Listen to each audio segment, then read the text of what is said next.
Le message du livre de l'Apocalypse nous est communiqué du trône même du Seigneur Jésus-Christ, afin de nous rappeler le dessein grand et élevé de notre tendre Sauveur, à savoir nous amener avec lui sur son trône. Dans Apocalypse 3.21, il est dit « Celui qui vaincra, je le ferai asseoir avec moi sur mon trône, comme moi j'ai vaincu, et me suis assis avec mon Père sur son trône. » C'est là le message de notre Seigneur Jésus-Christ à tous les croyants qui veulent vaincre et être ainsi qualifiés pour s'asseoir avec lui sur son trône. On peut se demander comment est-il possible que nous, croyants, occuperons un jour une telle position. C'est de cette façon que l'ennemi essaie d'empêcher beaucoup d'entre nous de parvenir à cette position que le Seigneur Jésus-Christ nous offre avec tant d'amour. De la même manière, Satan introduit des doutes dans le cœur des pécheurs et les empêche de venir au Seigneur Jésus-Christ. Il leur dit « Tu es un grand pécheur. Comment tes péchés peuvent-ils être pardonnés? Dieu veut te punir pour tes péchés. Comment peux-tu un jour devenir juste ?» De cette façon, beaucoup de personnes sont empêchées d'aller au Seigneur pour leur salut. Cependant, le Seigneur dit si clairement dans Matthieu 11, 28, « Venez à moi, vous tous qui êtes fatigués et chargés, et je vous donnerai du repos. » Il dit encore dans Ésaïe 1, 18, « Si vos péchés sont comme le cramoisi, ils deviendront blancs comme la neige. » L'ennemi essaie d'empêcher beaucoup de croyants de recevoir leur part de l'héritage céleste et spirituel, mais nous pouvons voir à la base de la parole de Dieu de quelle façon le Seigneur a tout pourvu afin de nous amener sur son trône. Exactement de la même façon que la Bible nous dit comment nos péchés pourtant horribles et terribles peuvent être pardonnés, ensevelis, oubliés et lavés. Elle nous dit aussi comment nous pouvons parvenir au trône du Seigneur Jésus-Christ.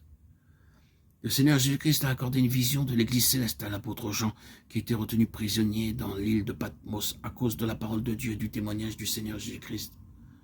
À cette époque, beaucoup de croyants étaient éparpillés, beaucoup étaient emprisonnés, beaucoup d'autres étaient retournés en arrière et avaient perdu leur premier amour.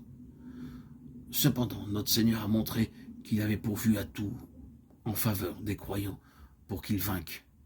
Dans les chapitres 4 et 5 de l'Apocalypse, nous avons la vision de la gloire du Seigneur Jésus-Christ dans son Église céleste et ce que nous serons. Nous voyons également le trône magnifique du Seigneur Jésus, ayant l'aspect d'une pierre de jaspe et de sardoine.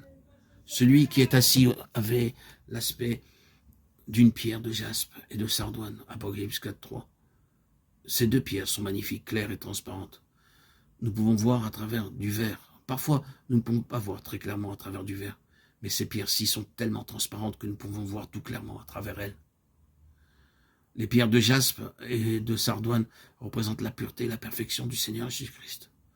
Nous voyons autour du trône 24 vieillards portant des couronnes d'or et revêtus de vêtements blancs.